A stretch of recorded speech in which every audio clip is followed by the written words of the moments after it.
Bom dia a todos. Vamos ficar em pé. Vamos fazer a leitura do Salmo 100, por favor. Celebrai com júbilo ao Senhor todas as terras. Servi ao Senhor com alegria. Apresentai-vos diante dele com cântico. Sabei que o Senhor é Deus, foi Ele quem nos fez e dele somos. Somos o seu povo, rebanho do seu pastoreio. Entrai por suas portas com ações de graças e nos seus átrios com hinos de louvor.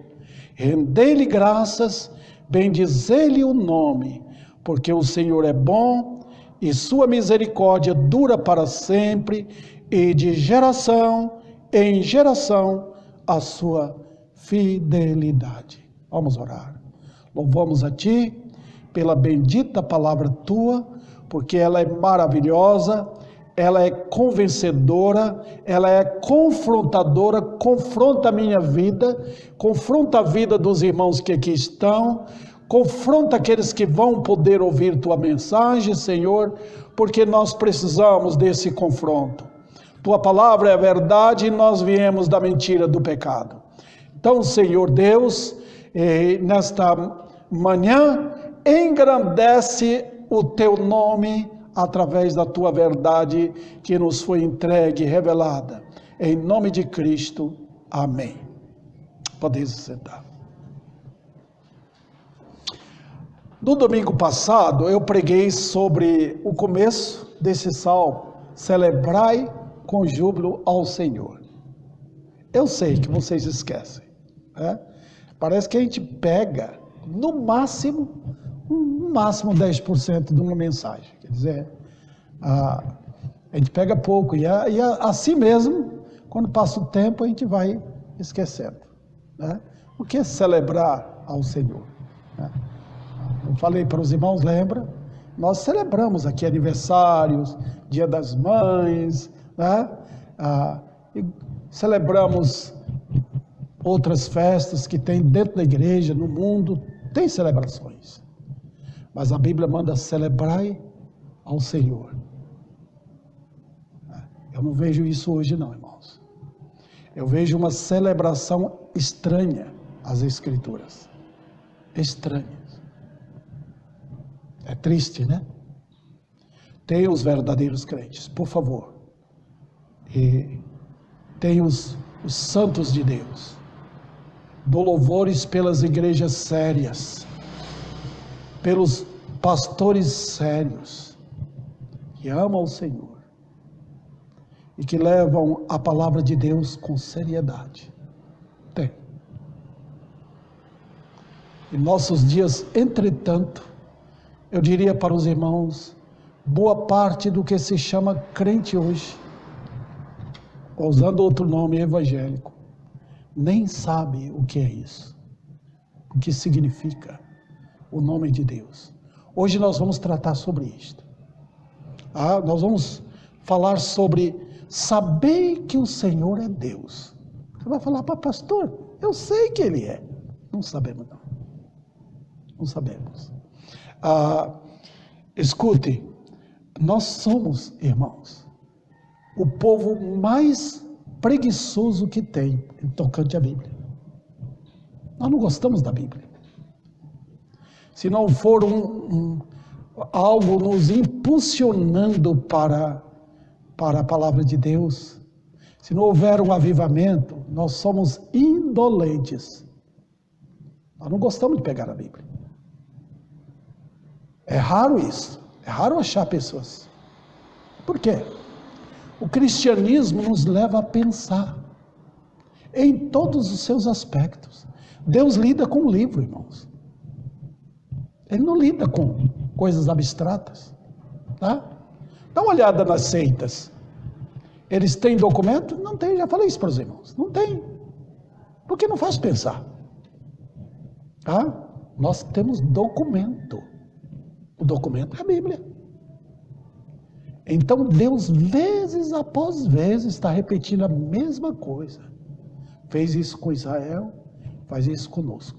Voltemos à Bíblia.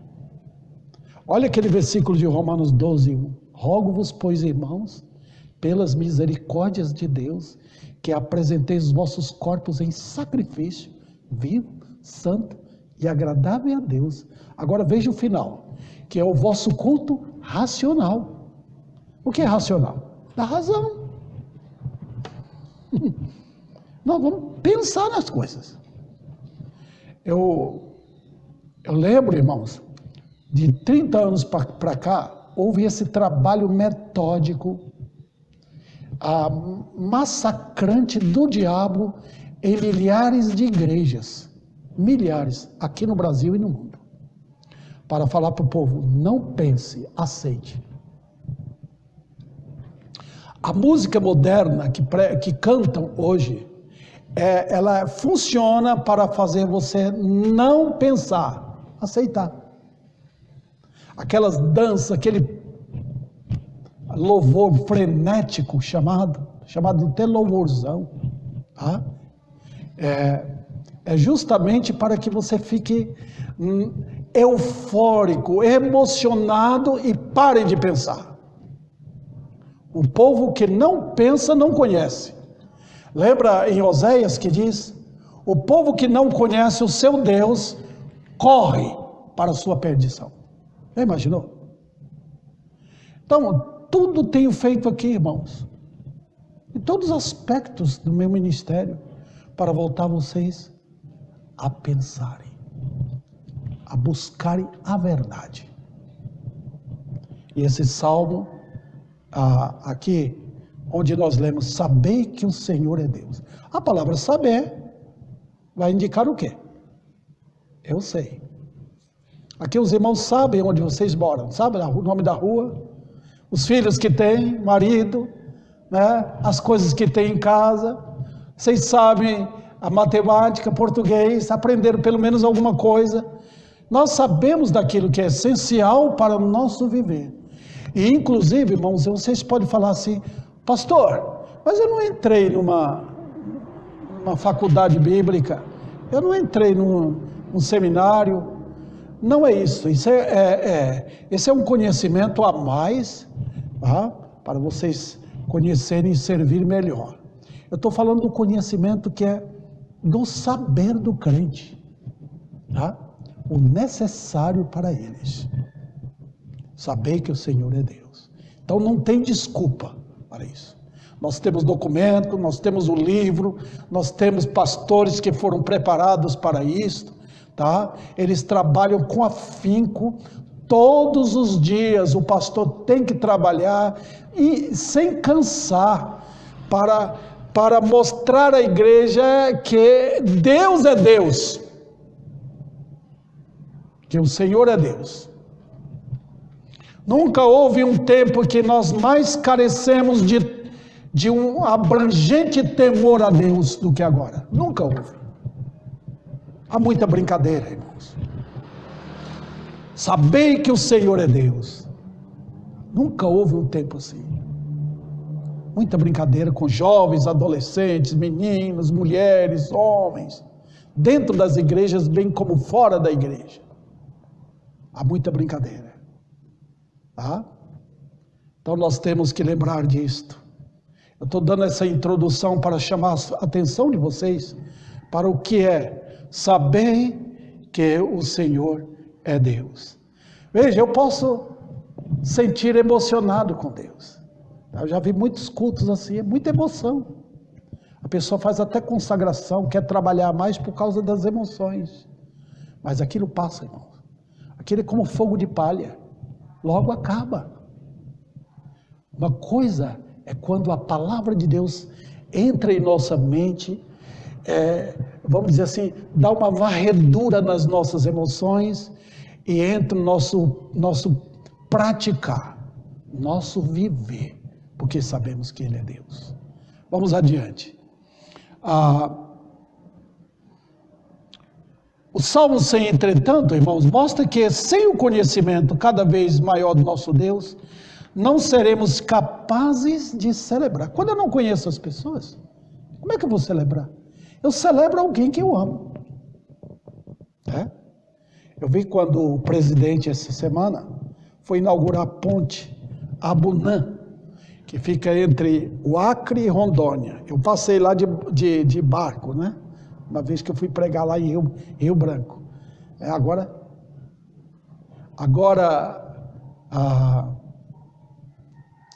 Tem uma ponte que inauguraram.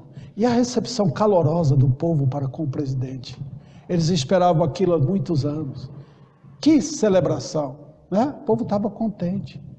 Porque o povo conhece o presidente, o que ele está fazendo, o trabalho dele. Nós conhecemos nosso Deus para celebrar. Não importemos conosco, irmãos. Tem um hino que diz: se na terra eu for desprezado, glória terei noutra pátria de além. O alvo aqui é conhecer o nosso Deus. Nós o conhecemos a ponto de celebrar. Olha a ordem aqui: sabei que o Senhor é Deus. Então eu vou entrar aqui no assunto, senão eu vou, nessa introdução, ser muito, vamos dizer assim, prolixo, né? Muito demorado, e isso irrita a quem está ouvindo. Vamos lá.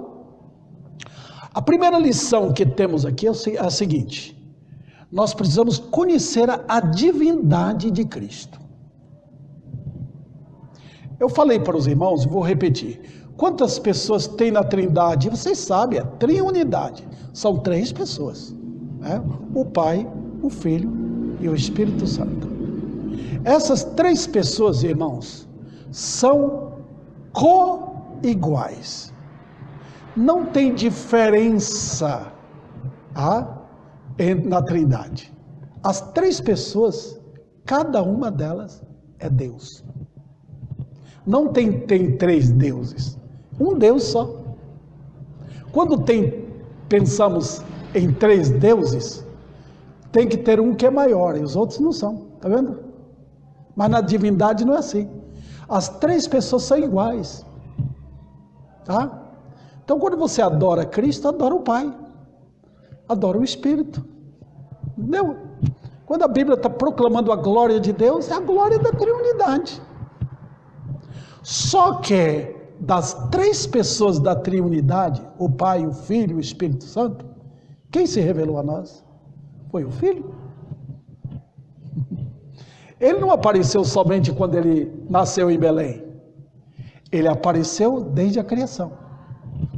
Quando Deus criou o homem, uma pessoa da Trindade saiu de cena e ficou só outra.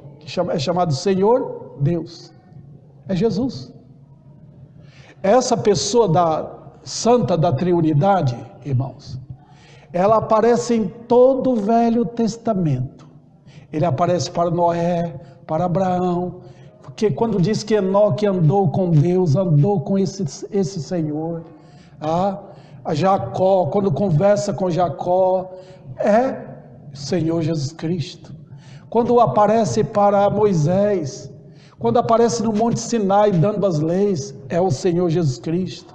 Aquele capitão que aparece para Josué em frente às muralhas de Jericó, Jesus. Quem aparece com Davi, o rei, o grande rei, é Jesus. Quem é celebrado em todo o Velho Testamento? O Senhor. Então, queridos irmãos, quando vocês abrem a Bíblia, vocês veem essas coisas. Eu sempre tenho incentivado. Leiam a Bíblia. Leiam. Vocês vão conhecer seu Deus. Né? Olha, é um privilégio, irmãos. Quem é o meu Deus? Quem é Ele? Só vou falar Jesus, Jesus, Jesus. Todo mundo fala aí fora. Até o Espiritismo fala. Jesus, celebra Jesus. O Messias, o Cristo, eles falam assim. Mas nós estamos falando do Deus que se revelou a nós. Aquele que se tornou carne, se tornou homem, revestiu-se de carne aqui.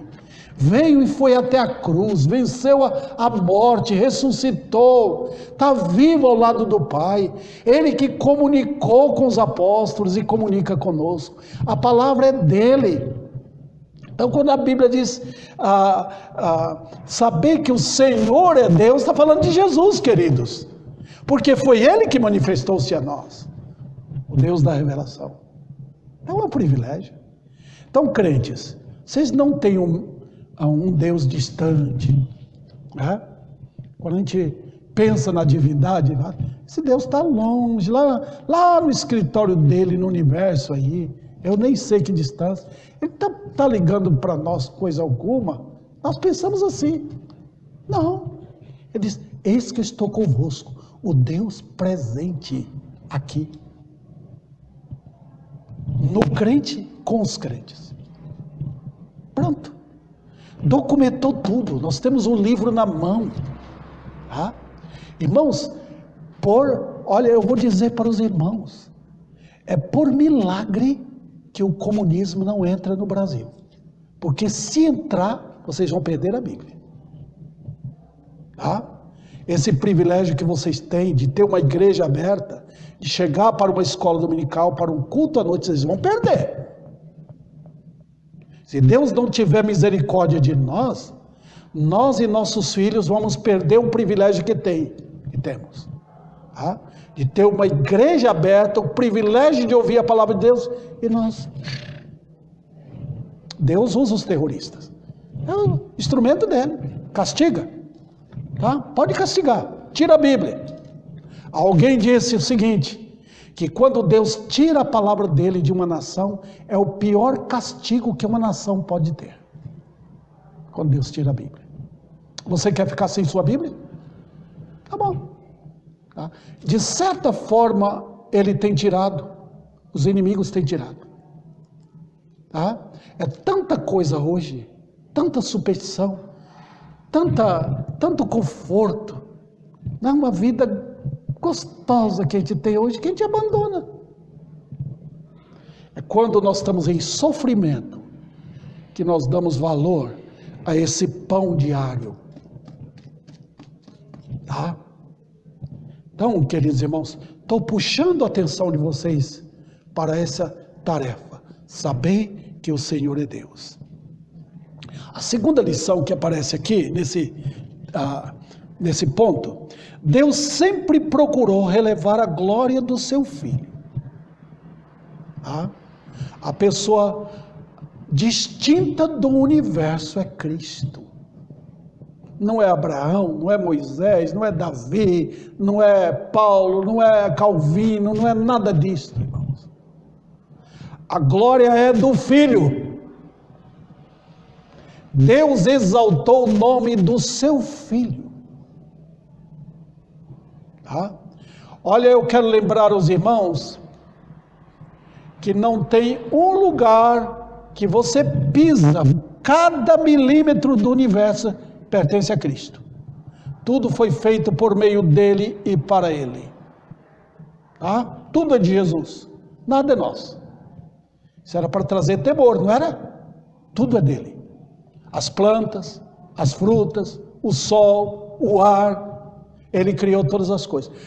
Lembra bem, tudo foi feito por meio dele e para ele. Deus entregou todo o universo como herança ao Filho dele. Dou-te as nações como herança. Estados Unidos, Argentina, Rússia, toda a Europa, Ásia, África, tudo pertence a Cristo. Ninguém pode prevalecer contra ele, é impossível.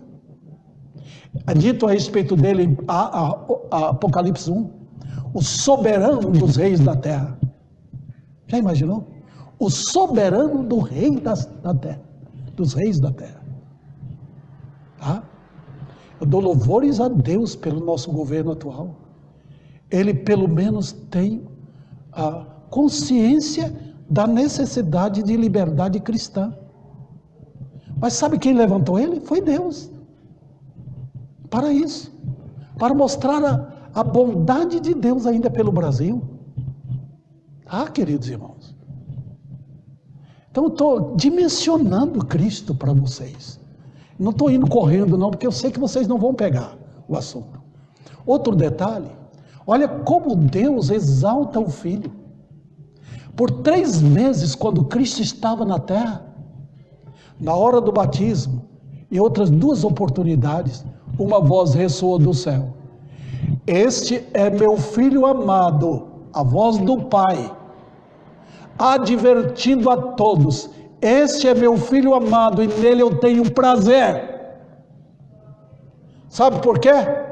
Deus está querendo dizer que ele veio para cumprir a vontade do Pai, não a dos homens. Ele não veio para satisfazer ninguém na face da terra, ele veio para agradar o Pai. Ele diz: eu desci do céu não para fazer minha própria vontade, mas sim a vontade daquele que me enviou. Ele é o Filho de Deus. Então não é brincadeira isso. Nós estamos lidando com a divindade, queridos irmãos. Os passos de Cristo descendo do céu à terra foram passos de humilhação. Olha, foi humilhação, queridos irmãos, ele unir-se com os anjos. Você pode perceber que foi a primeira tarefa de Cristo. A partir de Gênesis você vê isso. Cristo entre os anjos. Veja quando ele apareceu para Abraão, apareceu para outros, meio dos anjos, né? Parecia um anjo, mas era um mensageiro, o próprio Deus. Você lembra quando Abraão percebeu, quando eles chegaram, os 3 anjos chegaram na casa de Abraão, tá? Abraão percebeu que um deles era o próprio Senhor Jesus Cristo, os outros eram os anjos normais. Quando ele desceu do céu e veio à terra, ele desceu um degrau a mais. Aí ele deixou, nota, primeiro degrau, ele deixou o Pai, veio até os anjos, desceu dos anjos e veio à terra, está vendo? Para ser homem. Na terra se tornou servo, está vendo? E humilhação, está vendo? Ele é Deus. Então, o Pai estava ali dizendo: este é meu filho amado, nele tenho prazer. Não fique pensando que ele está aí porque é um coitado. Não. Não fique pensando que ele foi batizado porque é um pecador. Não. O Pai estava reivindicando a glória do filho dele. Hoje eu vejo brincadeira com o nome de Cristo. Eles nem sabem quem é Jesus. Os falsos mestres, para consolidar as escrituras de Judas, aquele livrinho, só tem um capítulo só, que eles negariam a Jesus Cristo soberano. E estão fazendo hoje, usando o nome dele para roubar do povo, tá? Ficarem milionários usando o nome de Deus. Eles nem sabem quem é o Senhor. Então, queridos irmãos, eu poderia gastar mais tempo aqui para falar da glória de Cristo, para que vocês soubessem. Mas eu termino esta parte porque eu tinha que ampliar isso muito mais. Lembra que é dito a respeito dele em Apocalipse? Ele diz: eu sou o Alfa e o Ômega. Agora une essas duas coisas, tá? São duas coisas sempre unidas, a dupla, Alfa, Ômega. Primeiro e o último, princípio e o fim. Você fala: mas o que tem a ver? Aqui nós não paramos para pensar. Percebe? Alfa e Ômega refere-se a todas as letras e nomes que existem e existiram no universo. São bilhões e bilhões e trilhões de palavras que surgiram no universo. Mas ele é o começo, ele é o fim. Então, se você pegar o A e pegar a última letra do alfabeto brasileiro, Cristo é o Alfa e o Ômega. Tá? Então, o que ele quer dizer? Que tudo começou com ele. Então, se você puxar todos os nomes, fala: eu vou saber de onde começou tudo isso. Você vai até Cristo. Ele diz que ele é o primeiro e o último. Não tem nada existente que não começou com Cristo. Se você perguntar aqui, quem fez esse banco? Alguém fez. Tá? Puxa vida, alguém fez esse banco. Mas se você olhar como originou o antecessor desse aí, você vai ver que sempre tem uma ligação. Quem? até chegar no primeiro. Quem foi o primeiro? Cristo. O primeiro de todas as coisas. Está vendo aqui? Ele está dizendo que não tem jeito de explicar as coisas a não ser em Jesus. E o último também, porque quando tudo acabar, ele está ali. Não tem para onde ir. E o princípio e o fim. Olha o tempo. Olha o tempo, irmão. Começou como? Nós temos um passado, um presente e um futuro. Começou com quem? Cristo. Ele diz, eu sou. Tá? Cristo Jesus, como diz Hebreus 13, ele é ontem, hoje e será para sempre o mesmo.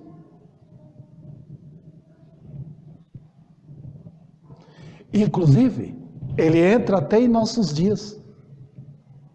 Jesus envolveu até anos. O Pai da eternidade. Para Deus não tem ontem, nem hoje e amanhã. Ele é. Não tem esse negócio não. Mas Cristo envolveu.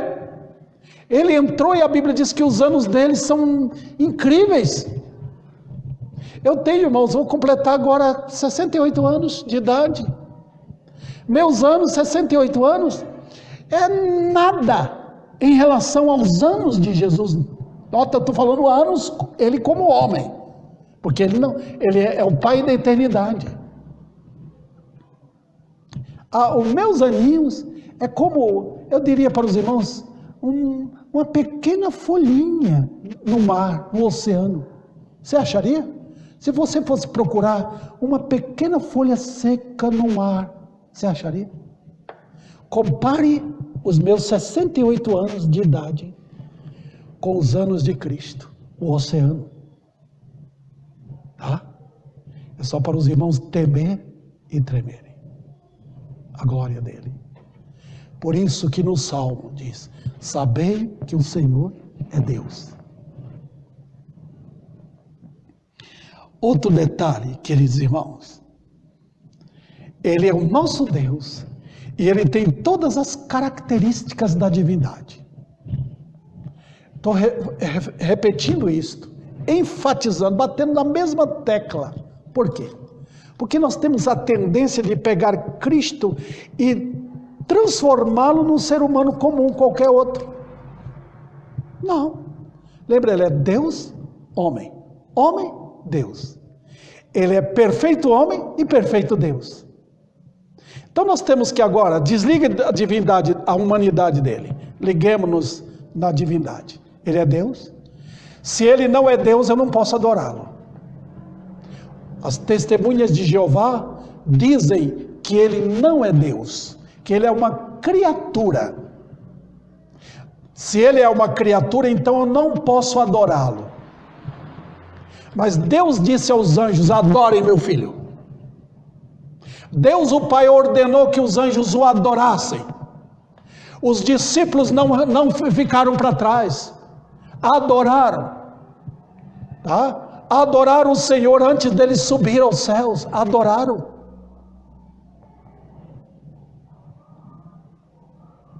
Ele sempre falou com autoridade no nome dele. Ele diz em João, eu sou. Característica de quê? Divindade. Ele é eterno. Ele é onisciente, onipotente, onipresente. Ele é justo e santo. Todos os atributos morais, naturais de Deus estão em Jesus. Então não tenha medo de adorá-lo. Ele é Deus. Outro detalhe, a igreja primitiva foi tomada no coração pela apreensão dessa verdade, que o Nazareno que fora crucificado era o grande Deus. Vocês podem notar, irmãos, que quando Jesus lidou com os judeus, eles estavam, os olhos da alma tapados, eles viam com os olhos naturais. Os olhos espirituais não. Eles eram cegos. Eles olhavam o Nazareno. Olha aquele homem ali. Ele é um profeta. Só falavam que ele era um profeta. Vezes por vezes tentaram matá-lo. Olhava até, desprezava, porque Jesus não tinha bela aparência. Tá? Era assim, desprezo, discriminando. Mas notem, queridos irmãos, os discípulos, após a morte de Cristo e a ressurreição dele, ficaram estupefatos. Ele é Deus. Até aquele centurião perante a morte de Cristo, quando aconteceu aquele distúrbio na natureza, esse homem é de fato o Filho de Deus. E depois da ressurreição, os discípulos estavam perplexos, irmãos, perplexos. Tocaram nele, ele é Deus. E queridos irmãos, quem trouxe essa verdade a lume não foi os líderes religiosos, não. Quando Pedro falou, tu és o Filho de Deus. Sabe o que Jesus falou? Pedro, você é um bem-aventurado. Não foi o sangue, nem foi a carne quem te revelou. Foi Deus. Então, o que eu estou dizendo para os irmãos? Ninguém pode saber que Jesus é Deus, a não ser um crente. Sai aí fora, queridos irmãos. Pergunte a seus amigos, parentes, vizinhos. Quem é Jesus? Eles não conseguem responder. Não conseguem. Jesus é maravilhoso, faz tanta coisa boa para nós. Eles têm a mesma concepção que os judeus tinham. Mesma coisa, o Nazareno. Tá? Mas a glória do Filho, não. Ninguém pode saber. Tem que ser por meio do Espírito. Os irmãos lembram em Mateus capítulo 11? Quando Jesus diz, ninguém conhece o Pai, senão o Filho. Ninguém conhece o Filho, senão o Pai. Ele diz, ninguém conhece a não ser aquele que Deus revelar. Então o que eu quero dizer aqui, que se você não é crente em Cristo, você não consegue saber quem é Ele. Não adianta.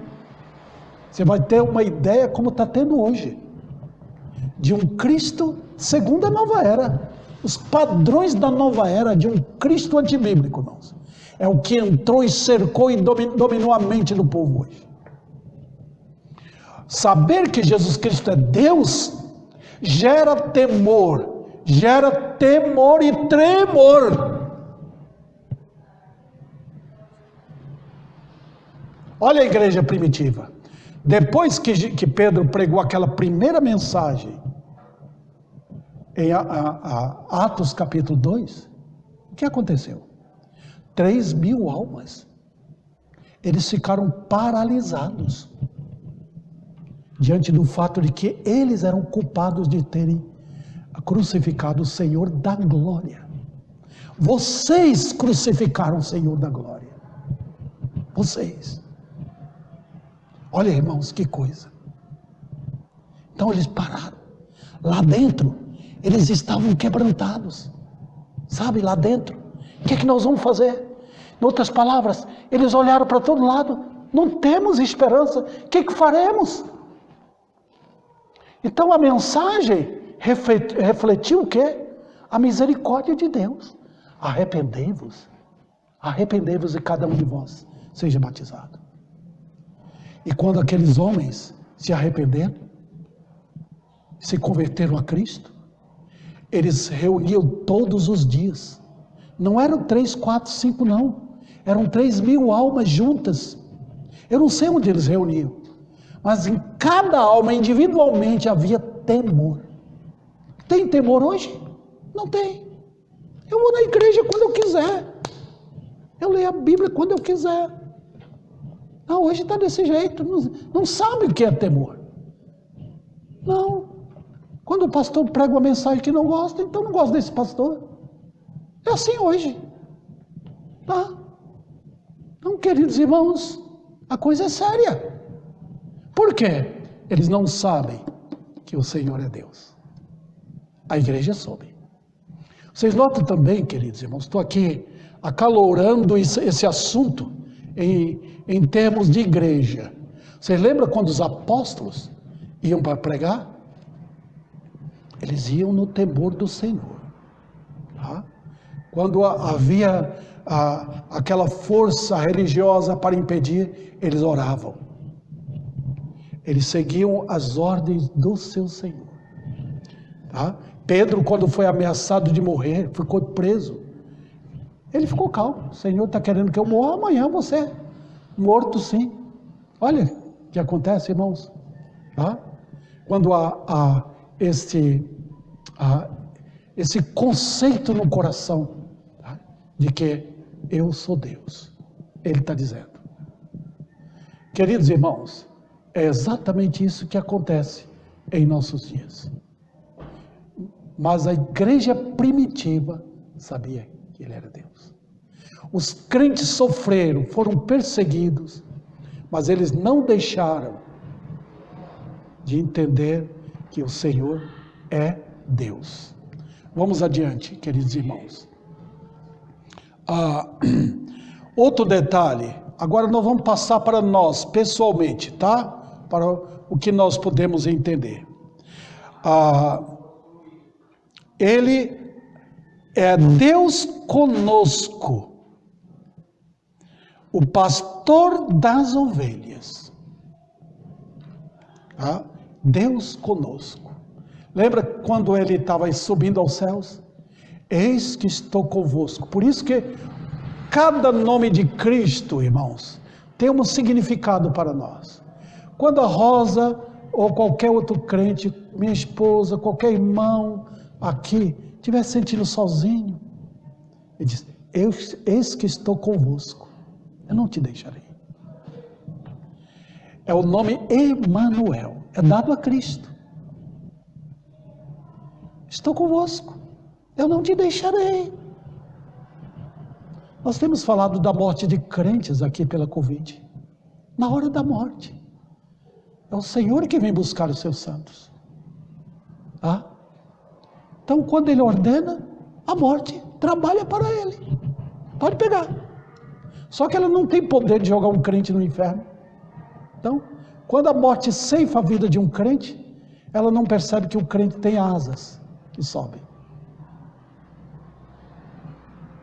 Então, queridos irmãos, o Senhor está conosco. É esse o ponto mais importante para nós na prática. Outro detalhe, você é a ovelha dele? Ele vem cuidar das ovelhas. Tá? Ele não vem cuidar dos mais ricos, dos mais pobres. Ele vem cuidar das ovelhas. Pronto. Ele diz, as minhas ovelhas vão ouvir minha voz. Você ama a Bíblia? Ama? De todo o coração? Você não fica fugindo da verdade? Você ama o viver como a Bíblia apresenta? Então você é um crente. Tá? Não tem outra explicação. Quem ama o Senhor ama a palavra. Então, queridos, você é uma ovelhinha dele. Queridos irmãos, eu sou um pastor de uma igreja pequena. Pequenina. Mas Jesus é o pastor de todas as milhões e milhões de ovelhas. Existe na face da terra. Ele não perde de vista nenhuma. Aquelas ovelhas pequenas, ele chama de cordeirinhos. Aquelas fraquinhas, cansadas, ele chama meus cordeiros. Olha como ele ama o seu povo. Ele cuida. Às vezes ele vem para limpar a igreja. Ele faz uma limpeza completa. Ele passa a vassoura, tira os que não são dele, para ficar somente as suas ovelhas. Ele faz isso, porque ele ama o seu povo. Ele ordena os seus servos para cuidar das ovelhas. Ele ordena. Não tratá-las mal. Por quê? Porque são ovelhas dele. Você lembra de Moisés, quando ficou com raiva do povo? Moisés agiu errado com o povo. Deus falou, você não vai entrar na terra prometida, porque você não fez o que eu queria fazer. As doutrinas, queridos irmãos, doutrinas foram dadas à igreja de Deus. O povo de Deus é para aprender as doutrinas de Deus. foram dadas para o povo de Deus. É a revelação de Deus, escrita. Tá? Então você quer aprender sobre a salvação, sobre a herança no céu, a glória de Cristo, onde eu vou morar, a eleição, a predestinação, aprenda, porque foi dada a você. Os pastores pegam as profundidades para passar para a igreja. Tá? Nós pegamos o copo d'água vazio, nós pegamos o copo vazio e enchemos da água pura e cristalina. Pegamos o prato e enchemos com a comida. Nós preparamos a comida para o povo de Deus. Os pastores trabalham na cozinha para preparar no forno a comida de Deus e pôr na mesa para o seu povo. Tá? Então, queridos, nada daquilo que Deus deixou para nós é errado, é maravilhoso, é esplêndido, é precioso. Tá? Então, Ele é aquele que se colocou entre nós e o Pai. Você, irmão, em Cristo, você tem um representante no céu. Tá? Cada país tem o seu representante num país. Chama embaixador. Nós temos um representante no céu, que é homem igual eu sou, igual você é. Cristo Jesus, homem. Então, quando você está orando, tem um homem perfeito lá. Quando Satanás lhe ataca, condenando você, tirando a paz sua, tentando destruir sua fé, tem um representante que diz: eu morri por ele. Pode ter certeza. O Senhor nunca lhe abandona. Creia nele, querido irmão. Aquelas irmãs que estão sozinhas, desamparadas, confie no Senhor. Espere. Ele tem o melhor para vocês. Ele não abandona. Espere. Olha, queridos, quem veio comprar nossa salvação, quem veio com seu sangue derramar, sofrendo o castigo cruel dos nossos pecados, ele não quer o melhor para nós? Quer, perfeito. Sabe o que ele fez? Ele foi preparar lugar no céu. Ele não tem morada aqui para nós. Quando ele dá-nos uma coisa boa aqui, ele diz: eu vou tirar logo, tá? Ele está sempre tirando aquilo que nós achamos melhor aqui. Sabe por quê? Quando ele tira o melhor nosso, é porque ele quer dar o excelente. Quando o diabo dá o melhor, é porque tem coisa pior que ele tem para os homens. Nosso Senhor, quando ele dá o melhor e tira aquele melhor, é porque ele tem o excelente. É assim que ele faz.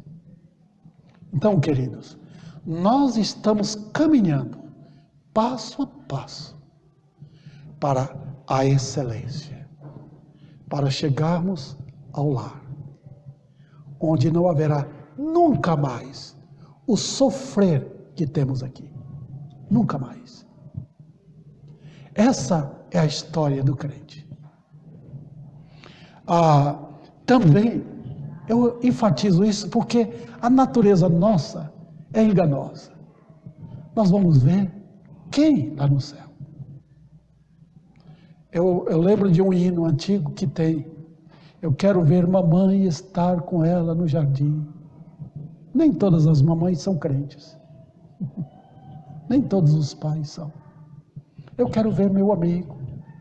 Vai lá no céu. A glória é Cristo. Tá? Os santos que estão lá, perfeitos. E vão ficar completos quando receberem os corpos deles. Eles não receberam ainda. Tá? Vai acontecer naquela gloriosa manhã da ressurreição, quando eles receberem seus corpos, que vão ser ressuscitados. Mas lá no céu, o que eles vão ver? A glória de Cristo. E lembra o que diz em 1 João? Seremos semelhantes a Ele, porque veremos como Ele é. Seremos semelhantes a Ele. Então, que esta verdade tome posse nos pobres corações. Outro detalhe: Lembremos também, queridos, e aqui nesta vida, que estamos cercados de perigos. Eu acredito que a maior parte dos crentes, chamados crentes hoje, não entende o que é perigo. Os crentes de antigamente sabiam, tá? Pastores e crentes genuínos de antigamente sabiam, tá? Por quê? Porque olha os hinos que eles faziam, que eles cantavam, tá? Olha aquele hino do cantor: minha morada Jesus assegura. Como? Paz e conforto na luta feroz. Está vendo? Tem guerra por fora e paz por dentro. Está vendo? Como é que eu posso habitar assim? Guerra por fora e paz por dentro. Minha morada, Jesus assegura, paz e conforto na luta feroz. O que é que nós temos, irmãos? Nós não conscientizamos que temos guerra contra a nossa natureza carnal. Quando eu falo natureza carnal, eu falo da carne, irmãos. Da carne, disso aqui, ó. Você belisca aí, dói, não dói? O que tem dor tem a morte. Onde tem dor tem a morte. Tá vendo? Dá um beliscão, fira a sua carne com alguma agulha. Onde tem dor tem a morte. Tá? Então nós sofremos com isso aqui. Aquela natureza do pecado, que quer conforto, que quer afastar de Deus, que quer nos empurrar para o mundo, tá? Isso tudo é da carne. Você tem todas as paixões, querido irmão, paixões pecaminosas terríveis. Quem está em pé, cuide-se que não caia, que não tombe. Cuide, porque você tem. E a queda do crente é terrível, porque ele está em pé. O incrédulo não sente, porque ele está caído. Ah? Então, queridos irmãos, lembre disso. Você tem uma natureza maligna, perversa, que habita em você. Outro detalhe. Nós temos um inimigo externo, chamado Satanás. Ele te odeia. Você é crente. Você se tornou um alvo do diabo. É um terror constante contra os crentes. Um terror. Satanás chega mansinho, tá? Travestido de pastores, de amigo, para derrubar os crentes. Eles não percebem, tá? Eu já vi quantos crentes não param para pedir conselho, tá? Não tem um pastor dele, mas não pede conselho. Aí cai mesmo, tá? Queridos irmãos, é perigoso o caminho pelo qual nós andamos. Tá? Nós vamos cercados de inimigos que querem nos derrubar. Nós temos um mundo cruel que se volta contra nós com todo ardor. Está aí o mundo oferecendo vantagens. Tá? Tem tudo ao seu dispor hoje. Tem um cinema, tem um futebol, tem um clube, tem comida à vontade, tem um carro para o seu conforto. Tudo isso, irmãos, olha, se não for entendido de uma forma bíblica, nós nos perdemos com isso. Tá? Abandonamos Deus porque queremos uma vida assim, que para nós é melhor, é pior, é desgraça para a vida. E, para terminar, veja bem, precisamos estar cheios de temor e humildade. E isso só vem quando soubermos o quê? Quando é? Que Ele é Deus. Está vendo aqui? Enquanto eu e você não soubermos que o Senhor é Deus, nós queremos manobrar Ele. Queremos dobrar Deus. Está vendo? Nós mentimos. Tem muita gente que mente contra Deus. Está vendo? Enquanto você não souber que Ele é Deus, você não vai temer. Não vai. Você vai levar a vida que você ama, de qualquer jeito. Brincando. Eu vou ser crente do meu jeito. Ele é Deus. Tremamos A Bíblia manda a terra toda tremer. Quanto mais um miserável como eu. Então, queridos, preciso saber. Eu não expandi o assunto por causa do nosso tempo. Eu quis dar bem devagar para vocês. Nossa fé, queridos, está ameaçada e nossa esperança pode cair por terra se não soubermos que Ele é Deus, Ele é o Senhor. Para que nos humilhemos. Nossos cultos sejam joelho no chão, quebrantamento, humildade, amor genuíno, uns pelos outros, tá? E uma compaixão tremenda pelos que nos cercam lá fora. Que o Senhor faça isso. E até os pecadores que não se converteram. Quando homens e mulheres se convertem, é porque eles sabem no íntimo que Ele é Deus. O Espírito transporta esta verdade. Que o Senhor aplique a sua palavra em nossos corações.